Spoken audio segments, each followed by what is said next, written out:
आज आप देख रहे हैं कि मुझसे पूछा जा रहा है कि 500 साल पहले तुम्हारी मस्जिद थी नहीं थी। ख्वाजा अजमेरी की दरगाह कह रहे नहीं है। अरे सर, अगर मैं इस पार्लियामेंट में खोद दूं, इसमें गड़ा कर दूं, तो खाने जहां का हिस्सा मिलेगा तो मेरी हो जाएगी ये। आप बताइए, अगर अंबेडकर आज जिंदा होते तो बाबा साहब को भी कहते कि आप जाकर परमिशन लो, तब मजहब बदलना पड़ेगा आपको। ये हालात आज यहाँ पर पैदा हो चुकी है। सर, आज मेरी बेटियों को गवर्नमेंट के एजुकेशन इदारों में हिजाब पहनने से रोका जा रहा है। तो ये आर्टिकल 25 का प्रोसेस कहां तक कामयाब हुआ? ऐसा कानून बना दिया कि आप ये नहीं खा सकते, आप वो नहीं खा सकते, कैटल स्लॉटर एक्ट का एक्ट बना दिया।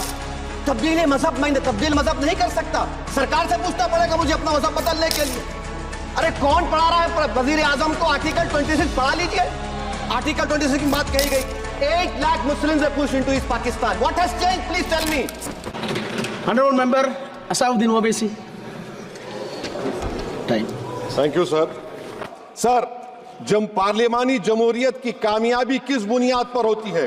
पार्लियामानी जमहूरियत की कामयाबी का पैमाना मैं आपको बताता हूं। Article 25, article 26, article 29, article 30, article 14, article 21, ये 4 बुनियादी राइट्स है आइन में, जिसको हम सामने रखकर मैं आपको बताऊंगा कि क्या वाकई में उन कमजोर तबकात से इंसाफ हुआ। दूसरी बात, दफा 25 में प्रोफेस कहा गया। Article 25 talks profess. सर, आज मेरी बेटियों को गवर्नमेंट के एजुकेशन इदारों में हिजाब पहनने से रोका जा रहा है। तो ये आर्टिकल 25 का प्रोफेस कहां तक कामयाब हुआ, ये अक्लमंद लोगों पर छोड़ता हूं। प्रैक्टिस सर, आर्टिकल 25 में अमल करना। कई रियासतों ने ऐसा कानून बना दिया कि आप ये नहीं खा सकते, आप वो नहीं खा सकते, कैटल स्लॉटर एक्ट का एक्ट बना दिया। ये आर्टिकल 25 का 3rd सेक्शन प्रोपेगेट। आज आप देख रहे हैं कि मुझसे पूछा जा रहा है कि 500 साल पहले तुम्हारी मस्जिद थी नहीं थी। ख्वाजा अजमेरी की दरगाह कह रहे नहीं है। अरे सर, अगर मैं इस पार्लियामेंट में खोद दूं, इसमें गड़ा कर दूं, तो खाने जहां का हिस्सा मिलेगा तो मेरी हो जाएगी ये। आप बताइए।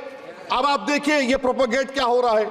अच्छा, जो तब्दीली मजहब का कानून, तब्दीली मजहब, मैं तब्दील मजहब नहीं कर सकता।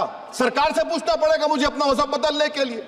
अगर अंबेडकर आज जिंदा होते तो बाबा साहब को भी कहते कि आप जाकर परमिशन लो, तब मजहब बदलना पड़ेगा आपको।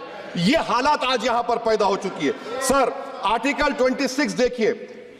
It gives religious denomination the right to establish and maintain institution for religion charitable. वजीर आजम कहते हैं कि वक्फ का ताल्लुक संविधान से नहीं है।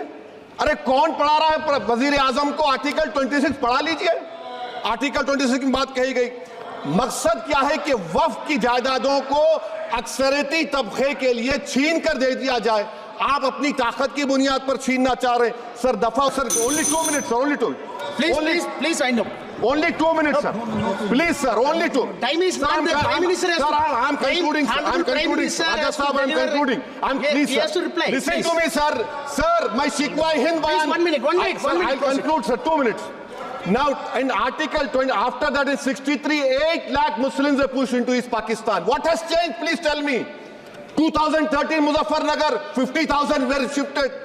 Sir, riots and riots happened. Nelli massacre, Hashimpura, Maliana, Mumbai 93, Ahmedabad 69, Gujarat 2002, 22, Delhi 84, Delhi. Nothing has changed, sir.